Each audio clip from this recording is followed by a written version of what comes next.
This story is titled, My Parents Expected Me to Pay Off My Spoiled Sister's Debt, but I said no and cut them off. Hi everyone. Before we dive in, a quick favor. If you enjoy content like this, please hit the subscribe button.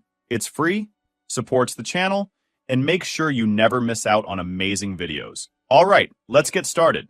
Hey guys, so this is one of those posts where you just kind of need to vent, because I don't even know where to start. Family drama is exhausting, and mine is next level lately. I'm Theo, 30 male, and if you ask anyone who knows me, they'll tell you I've been on my own since I was 18, paid for my own college, worked my butt off, and never asked my parents. But apparently, that doesn't mean I get to live my life in peace. Nope, it just means I'm the family problem solver by default. It all started when my mom called me out of nowhere. Now, my mom, Lorraine, doesn't call for a chat. She's not the kind of mom who calls to ask how your day is or what you had for lunch. If she calls, it's because something's wrong, and she needs me to fix it. So, when her name popped up, I already knew this wasn't going to be good. I answered, and she jumped straight into the awkward small talk, which isn't her thing at all. Hey Theo, how's work? Still doing finance stuff? She asked like she hasn't ignored my job description for the last decade. I played along because I was curious. Yeah, Mom, still doing finance. What's up? That's when she dropped it. Your sister is in trouble. Now I wish I could say I was surprised, but I wasn't. My sister Savannah, 27F, has a long history of creating chaos and expecting everyone else to clean it up. Over the years, her messes haven't just been minor inconveniences. They've been full-blown disasters that always seem to land on my shoulders. Take the time she borrowed my car without asking, only to crash it while texting. She called me in a panic, sobbing about how she didn't know what to do. And like an idiot, I dropped everything to help her out. I dealt with the insurance, paid the deductible, and even let her off the hook for the damage she caused because she swore she'd never do anything like that again. But she did. Or the time she convinced me to co-sign for her first apartment because she just needed a little help to get started. 3 months later, she stopped paying rent, ghosted the landlord, and left me with the fallout. I spent months fighting to fix my credit, while she conveniently moved back in with our parents, acting like it wasn't a big deal. It's not just that she screws up, it's that she never faces the consequences. Every time she messes up, someone, usually me, has to step in to fix it while she plays the victim. And the worst part? She doesn't even show a hint of gratitude. It's like she thinks the world owes her a safety net. So, when my mom called me about Savannah being in trouble, I didn't feel panic or concern. I felt tired of being dragged into her messes, tired of being the one who always pays the price for her recklessness. Honestly, I was more surprised it had taken this long for something big to happen. I sighed, already dreading what I was about to hear. What kind of trouble? I asked. I wasn't asking because I wanted to help. I was asking because I wanted to know just how bad this one was going to be. Then she hit me with it. Savannah had racked up $43,500 in debt. 40 grand. I had to repeat it in my head just to process it. How does someone even get to that point? Apparently, she'd been spending money she didn't have, again. But this time, it wasn't just credit card companies she owed. She'd borrowed money from some shady people, the kind you don't just ignore when the bills pile up. And now, they were coming after her. And my mom's brilliant solution to this mess? Mr. Obviously. Because why wouldn't it be? In her mind, I was the one with the steady job, the responsible sibling, the guy who could always be counted on to fix the unfixable. It didn't matter that Savannah screwed up. That wasn't the issue. The issue was that I wasn't rushing in to save her. You need to help her, she said, like my role as the family ATM had already been decided. I sat there for a second, letting it sink in. I asked, help how, exactly? You've done so well for yourself, Theo. You can pay it off for her, she said, as casually as if she were asking me to swing by and grab takeout. I actually let out a short laugh, not because it was funny, but because I couldn't believe what I was hearing. Mom, I didn't borrow that money. Why should this be my responsibility? I'm not paying anything. The silence that followed was heavy, like she was processing the fact that I'd just outright refused. Then she snapped, launching straight into full-blown guilt mode. She's your sister. Family helps each other. Do you want her to get hurt? Is that what you want? Her words came fast, almost frantic, like she couldn't believe I wasn't immediately jumping in to save Savannah. It wasn't a request. It was an accusation, as if my refusal was the real problem here, not the choices Savannah had made. I took a deep breath, trying not to lose it. Mom, I've helped her before, multiple times, and what does she do? Blow it all on designer bags, fancy vacations, and God knows what else. She doesn't take responsibility for anything because you and Dad have always bailed her out. I'm not doing it this time, but apparently, that logic didn't register. Savannah's struggling, Theo, she shot back. She's not like you. She's not strong enough to handle this. Struggling? I repeated. She's reckless. She spends money she doesn't have, and now she's in deep with some shady people. And instead of dealing with it herself, she's expecting me to swoop in and clean up her mess. Again. She's your sister, Mom snapped. Family looks out for each other. No, Mom. Family doesn't take advantage of each other, I said, my voice firm. This isn't me turning my back on Savannah. This is me refusing to enable her bad decisions. She needs to grow up and face the consequences for once. Mom wasn't having it. Do you want her to get hurt, Theo? Do you want that on your conscience? Look, I'm not heartless. I don't want anything bad to happen to Savannah, but let's be real here. She's an adult. A 27-year-old adult who knew what she was getting into when she borrowed that money. I told my mom exactly that, but she wasn't having it. She's not as strong as you, Theo, she snapped. You've always had it together, and she hasn't. You can afford to help her. It's the least you can do after all we've done for you. I said, done for me? Like what? Making me pay rent the minute I turned 18? Refusing to help with my college tuition? Yeah, thanks for all that support, Mom. She went silent for a second, but then she came back swinging. If you don't help, we'll have no choice but to cut you off. Do you want that? I couldn't help but laugh. Cut me off from what? You don't support me. I've been on my own for over a decade. Your threats don't work on me. And with that, I hung up. After that day, they were all silent, and I wish I could tell you that was the end of it. But it was just the beginning.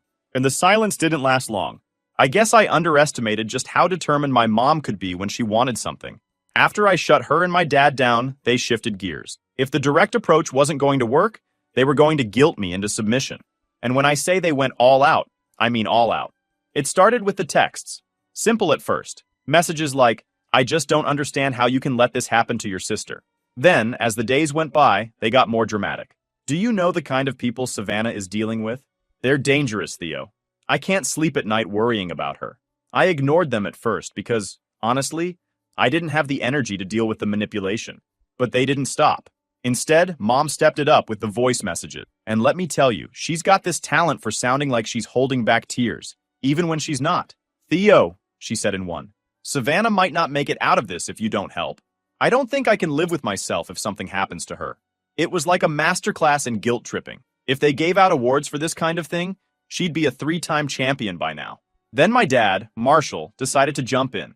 He's usually more of a silent player in these family dramas. But not this time. He left me a voicemail that started out calm enough. Hey Theo, just calling to check in. But then of course it shifted. Look, I know your mom can come on a bit strong, but this is serious. Savannah's in deep, and we can't fix this without you. You've always been the strong one, the dependable one. Don't let us down now. That line, the dependable one, man, it set me off. I've spent my whole life being the dependable one. And all it's ever gotten me is more responsibility and less appreciation. Dependable doesn't mean I'm a doormat, though apparently they missed the memo. But the guilt avalanche didn't stop there. They decided to bring in reinforcements. The extended family. Out of God knows where, I started hearing from my Uncle Greg, who I hadn't spoken to in years. He called me out of nowhere, acting like we were best friends. Hey Theo, long time, no talk. How's life?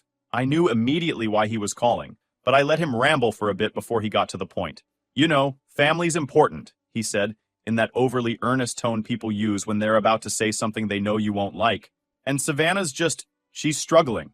We all go through rough patches, and sometimes we need a little help. Greg, listen, I interrupted. Did my mom put you up to this? He laughed nervously, like I'd caught him. Well, she might have mentioned it.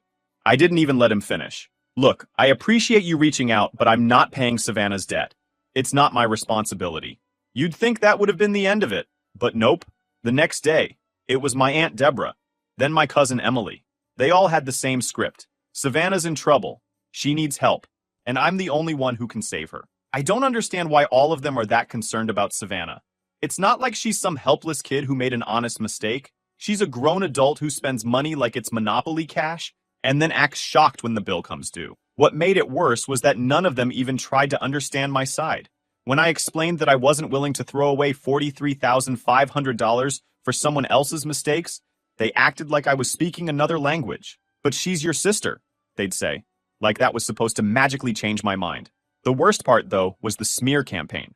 My mom, in her infinite wisdom, decided that if guilt-tripping me directly wasn't working, she'd try to turn the rest of the family against me. She started telling everyone on the family group chat, which I left from it since long ago, that I was self-absorbed, ungrateful, and a total piece of shit.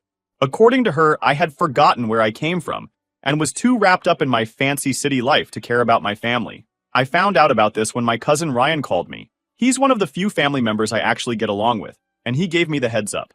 Dude, he said, Lorraine's been talking mad crap about you. She told Aunt Deborah that you said Savannah deserves whatever happens to her. I was furious. Not because I care what Deborah thinks, but because my mom was straight up lying about me to make herself look like the victim. I told Ryan the truth, that I never said anything like that, and he believed me. Yeah, I figured she was exaggerating, he said. It's just messy, man. Messy didn't even begin to cover it. But the real drama hit when Savannah decided to jump into the chaos herself. Up until then, she'd been quiet. Not a single text or call. I thought maybe she was embarrassed for once. Turns out she was just waiting to strike.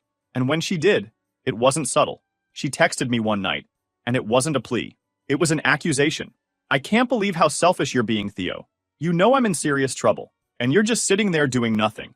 You're supposed to be my brother. Selfish? That was laughable coming from her. Savannah's entire life had been one big string of bad decisions, always with someone else cleaning up her mess. I didn't respond. Honestly, I didn't think it deserved one. The next morning, she upped the ante. You have the money. Stop acting like it's such a big deal. Just pay it off, and I'll pay you back when I can. Like that was somehow a reasonable solution. Like I was the unreasonable one for not handing over the $44,000 to fix her screw-up. Again, I didn't bother to respond. That, of course, didn't go over well. She went full meltdown mode, sending me these long, rambling texts about how I was abandoning her, and how I'd never understand what it's like to struggle. And then, just to twist the knife, she threw in, Mom and Dad always said you'd come around eventually. Guess they were wrong. That line hit different, not because it made me rethink anything, but because it confirmed what I'd always known. This wasn't just Savannah being reckless. My parents had been hyping her up, making her think I'd always be there to fix her mess. By that point, I was over it. I stopped replying to texts, ignored the calls, and just focused on my own life. Just when I thought they couldn't sink any lower, the guilt trips, the ambushes, the smear campaigns, I realized I'd underestimated just how far they were willing to go. My parents and Savannah had played every card in their deck, or so I thought. Turns out there was one last card hidden up their sleeve, and this one shattered any line I thought they wouldn't cross. I got a call from my bank, and just like that, everything turned into complete chaos. The bank's fraud department informed me about suspicious activity on my account. Apparently, someone had attempted to access it using forged documentation that didn't match their records. They had tried to change my contact details and withdraw funds, but the system flagged the attempt as suspicious and froze it. While the bank couldn't disclose specific details, they hinted that the documentation suggested it was someone close to me. Someone close to me. I didn't need to ask about it. I already knew. Savannah. Who else could it be? The timing was way too convenient. She had just texted me about how desperate she was. And when I didn't cave, this happened. I was boiling inside. Forging documents to access my account? That's not just desperate. That's criminal. I couldn't let this slide. That evening, I drove straight to Savannah's apartment, my anger barely contained. Without a call, of course, because I was done playing nice. She opened the door. What are you doing here? She snapped. You tried to steal from me, I said, cutting straight to the point. Her expression shifted for a split second before she folded her arms. I don't know what you're talking about. The audacity, though. I told her, don't even try that, Savannah. The bank flagged your little stunt. They told me someone forged documents to access my account. Do you even realize how serious that is? She let out an exaggerated sigh, as if I was being overly dramatic. Oh, relax, Theo. It's not like I actually got anything. I blinked, stunned at how casually she brushed it off. Relax? Are you seriously trying to defend this by saying you failed? You tried to commit fraud, Savannah. That's a crime. She shrugged, completely unbothered. What else was I supposed to do? You left me no choice. You refused to help me when I needed it. I couldn't believe what I was hearing. No choice? Savannah, you had every choice. You could have owned up to your mistakes, taken responsibility, and figured out how to fix this yourself. But instead, you thought stealing from me was the solution? She scowled. Don't act all high and mighty. Mom and Dad said you'd never let me struggle. They told me you'd come around eventually if I pushed hard enough. I just had to wait for you to get over your little tantrum. I stood there, stunned. Little tantrum? That wasn't frustration boiling in my chest. It was rage. This wasn't just her being reckless. This was years of my parents coddling her, feeding her delusions, and treating me like I existed solely to clean up her messes. Unbelievable, I muttered, more to myself than to her. Do you even understand what you've done, Savannah? You crossed a line. A big one. She rolled her eyes, doubling down instead of backing off. I'm not the villain here, Theo. You are. You've turned your back on family. If you'd just helped me in the first place, none of this would have happened. That was it. The final straw. I took a deep breath, not because I wanted to stay calm, but because I needed to make sure I didn't say something I'd regret later. I'm done, I said, turning toward the door. But before I left, I looked back at her one last time. If you ever try something like this again, I won't just cut you off. I'll make sure the cops know exactly what you did. Grow up, Savannah. You're not a child anymore. I didn't wait for her response. I headed back to my car, my mind racing. How did it get this bad? How had my family gotten so toxic that my own sister thought it was okay to steal from me and blame me for it? I knew this was it. There was no coming back from this. I had to cut ties for good, but I knew it wasn't going to be that simple. My parents weren't going to let this go. Savannah wasn't going to let this go. And if they thought I was just going to roll over and take it, they were dead wrong. And I was right. The next day, my mom called. I didn't pick up, but she left a voicemail. Theo, your sister told me what happened, she said. I can't believe you threatened her like that. She's struggling. And instead of helping her, you're making things worse. You should be ashamed of yourself. I played the message 3 times, just to make sure I heard her right. Savannah tried to steal from me, and somehow I was the bad guy? It was so ridiculous. I didn't respond. What was the point? They weren't going to see reason, but that didn't mean I was just going to let it slide. I called my bank and asked them to tighten the security on my account. Password changes, 2-factor authentication, the works. I wasn't about to give Savannah, or anyone else, another chance to mess with my finances. For a few days, things were quiet. Too quiet. But if there's one thing I've learned about my parents, it's that they don't take no for an answer. At least not the first 100 times you say it. Don't tell me in the comments that I could just say no, because they do not understand it. So, when I came home from work a few days later and found their car parked in my driveway, I wasn't exactly shocked. Annoyed? Sure. Shocked? Not at all. I took a deep breath, parked behind them, and sat in my car for a minute, mentally preparing myself. I knew they weren't here for a friendly chat. They weren't here to apologize or try to make amends. No, this was going to be another round of guilt, manipulation, and emotional blackmail. And honestly, I was already exhausted just thinking about it. When I finally stepped out of my car, my mom was standing by the front door, looking like she was about to deliver some kind of lecture. My dad was staring at the ground like he'd rather be anywhere else. My mom said the moment I got close enough, "We need to talk." I don't think we do, Mom. I think everything that needs to be said has already been said. She ignored me, of course. This nonsense has gone on long enough. We're your parents. Savannah is your sister. This isn't how families behave. I unlocked the door and stepped inside, fully expecting her to follow me in. And of course she did, with Dad trailing behind her like a lost puppy. You're just going to walk away while we're talking to you? Mom snapped. No, I'm going inside my house so I don't have to stand outside listening to more of your nonsense, I replied.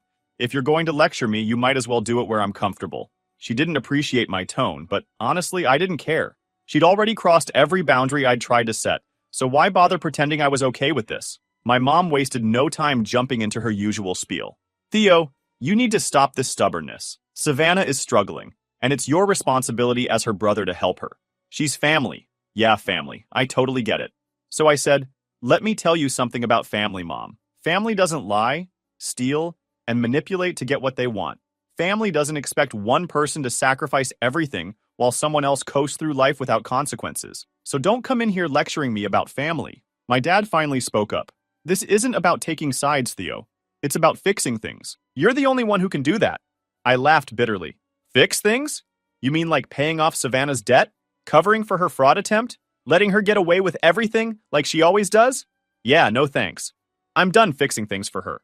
She's your sister, Mom said, her voice rising. Do you know what it would do to her if something happened? How would you live with yourself? And how do you live with yourselves? I shot back. You've spent her entire life enabling her, making excuses for her, and throwing me under the bus whenever it's convenient. You created this problem, not me. So don't you dare try to make me feel guilty for not cleaning up your mess.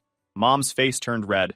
I thought she might actually explode. She said, if you're not going to help, Then we'll have no choice but to cut ties with you. No holidays, no family gatherings, nothing.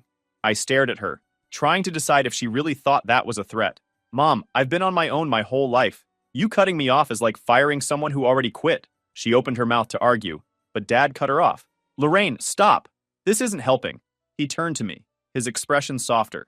Theo, we just want what's best for everyone. Savannah's made mistakes, sure, but she's still family. Can't you just meet us halfway? I couldn't bear it anymore. Do you even hear yourselves? You're asking me to shell out $43,500 for someone else's mistakes. How is that halfway? What is Savannah contributing to this so-called compromise? I could feel the rage boiling in my chest, my thoughts racing faster than I could speak. Every sacrifice I'd made, every time I'd stepped up when they wouldn't, every single instance of them putting Savannah first, all of it slammed into me at once. I pushed off the counter, my movements deliberate, and walked to the door. My heart was pounding, but I kept my face calm. No yelling, no arguing. They didn't deserve that much energy from me anymore. I swung the door open wide and said, "Get out." My mom blinked, caught off guard. "Excuse me?" "I said get out," I repeated. "This conversation is over. You're not going to guilt me into paying Savannah's debt, and you're not going to manipulate me into feeling bad about it. So unless you have something productive to say, you can leave." Mom looked like she wanted to argue, but Dad gently took her arm. "Come on, Lorraine, let's go." She glared at me as she walked past, her voice dripping with venom. "You'll regret this, Theo. Mark my words." I shut the door behind them and stood there. It was quiet. Finally quiet. But the quiet didn't last long. The whole situation had been gnawing at me, and against my better judgment, I decided to find out what was going on with Savannah. Maybe it was curiosity, or maybe I just wanted to know how far things had spiraled. I reached out to a mutual friend who still kept in touch with her, hoping they'd fill in the blanks. "What's going on with Savannah?" I asked. "I haven't heard anything since, well, you know." The friend didn't hesitate. "Oh, you haven't heard? It's bad. The people she owes money to aren't messing around. They trashed her car, completely destroyed it. Windows, tires, everything. She's freaking out, saying she doesn't feel safe. I should have felt something, pity, concern, something, but all I felt was exhaustion. She'd gotten herself into this mess, and now she was reaping the consequences. Of course, I knew this would only mean one thing, more pressure from my parents to step in and save her.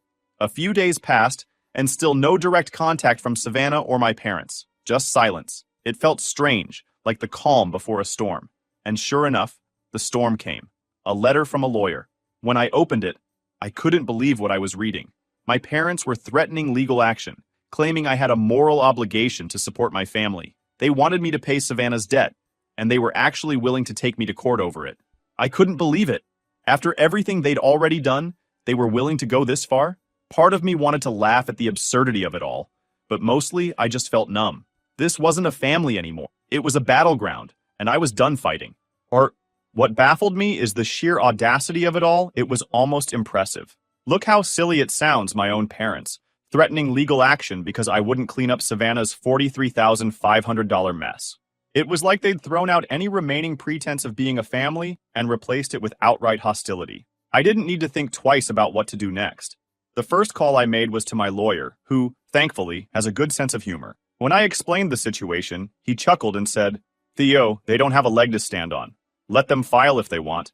It'll get laughed out of court." Sure enough, nothing came of their threat, but it was a reminder of how toxic they were, and it only reinforced my decision to go no contact. They had burned every bridge, and there was no coming back from that. Knowing they were willing to go that far was enough for me. I realized I couldn't keep this door open anymore, not even a crack. I'd been holding out some tiny shred of hope that maybe, somehow, we could fix things. But this was the last straw. I blocked my parents' numbers that same day. No calls, no texts, no voicemails. I went through my social media and blocked them there too. While I was at it, I did the same for Savannah. If they were going to treat me like an enemy, then I'd treat them like strangers. I also had to tell the extended family what had happened. I knew my parents would spin the story to make me look like the villain, and I wasn't about to let them get away with it. So I called up my cousin Ryan, one of the few family members I actually trust, and laid everything out. "Dude," Ryan said after I finished explaining, "that's insane? They seriously tried to sue you?" "Not yet," I said, "but they're threatening to. I wanted to give you the heads up because I'm sure they're going to start spreading lies about me." "Don't worry," Ryan said. "I've got your back, and honestly, good for you for cutting them off. They sound toxic as hell." That conversation gave me the confidence to reach out to a few other relatives. Some were supportive, like Ryan, but others, not so much. My Aunt Deborah, for example, was firmly Team Lorraine. Theo, they're your parents, she said, as if that somehow excused everything they'd done. You can't just walk away from them? Yes, I can, I said firmly. And I have. They've crossed every line imaginable, and I'm not going to let them keep dragging me down. I knew Deborah thought that I am a kind of disappointment. Shay said, family is family, Theo. You'll regret this someday.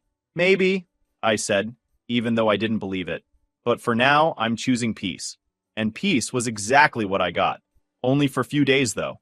Because, of course, about a week after I blocked them, I got a call from an unknown number. Against my better judgment, I answered. Theo, came my mom's voice, sharp and accusatory. You blocked me. I sighed, already regretting my decision to pick up. Yes, Mom. I blocked you. Why would you do that? She demanded, as if the answer wasn't glaringly obvious. Because I'm done, I said. I'm done with the manipulation, the guilt trips, the lies, the demands. I'm done with all of it. She scoffed. You're being ridiculous. Do you really think you can just cut us out of your life like this? Yes, I said simply. I can, and I have. She tried to argue, of course. She called me selfish, ungrateful, heartless, the usual. But I didn't take the bait. I just calmly repeated that I wasn't interested in continuing this conversation, and hung up. Then I blocked the number. After that, I doubled down on the no-contact plan. I told Ryan to let me know if my parents or Savannah tried to reach me through him, but otherwise I didn't want to hear anything about them, and for the most part, he respected that. Every now and then, though, he'd slip in an update. Months passed, and the longer I stayed no contact, the more I realized how much I'd been missing out on. Without the constant drama, I had so much more time and energy to focus on the things that actually mattered. Of course, there were still moments of doubt. Every now and then, I'd hear a voice in the back of my head saying, what if they're right? What if you are being selfish? But then I'd remind myself of everything they'd done, everything I'd endured, and the doubt would fade. Up until now, I didn't know what happened to Savannah. Recently, I got another call from Ryan. Hey, just thought you'd want to know. Savannah filed for bankruptcy. I paused for a moment, letting the news sink in. Well, I said finally, maybe now she'll learn to take responsibility for her action. Maybe, Ryan said, though we both knew it was unlikely. Savannah wasn't exactly the learn from your mistakes type. As for my parents, they kept up their smear campaign for a while, but eventually it seemed to fizzle out. I guess even their most loyal supporters got tired of hearing the same story over and over again.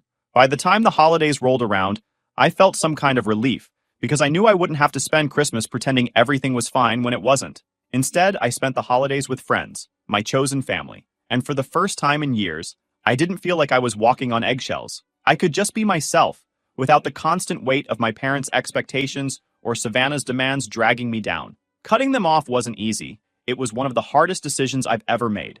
But looking back, I know it was the right one. Sometimes you have to walk away from toxic people, even if they're family. And while it's not always easy, it's worth it. I still get the occasional update from Ryan, though I've made it clear I don't want to hear much. Last I heard, my parents were still trying to rebuild their reputation, and Savannah was struggling to find her footing after the conviction. I wish I could say I felt bad for them, but I don't. They made their choices, and now they're living with the consequences. As for me, I refuse to be a fool dancing on the strings held by all of those big shots. I'm moving forward, and I've surrounded myself with people who actually care about me and respect my boundaries. I'm focusing on my career, my hobbies, and my happiness. And while I don't know what the future holds, I know one thing for sure. I'll never let anyone, family or not, drag me down again. Thanks for sticking with me through this wild ride. If you've got toxic people in your life, I hope my story gives you the courage to stand up for yourself. You deserve better. We all do.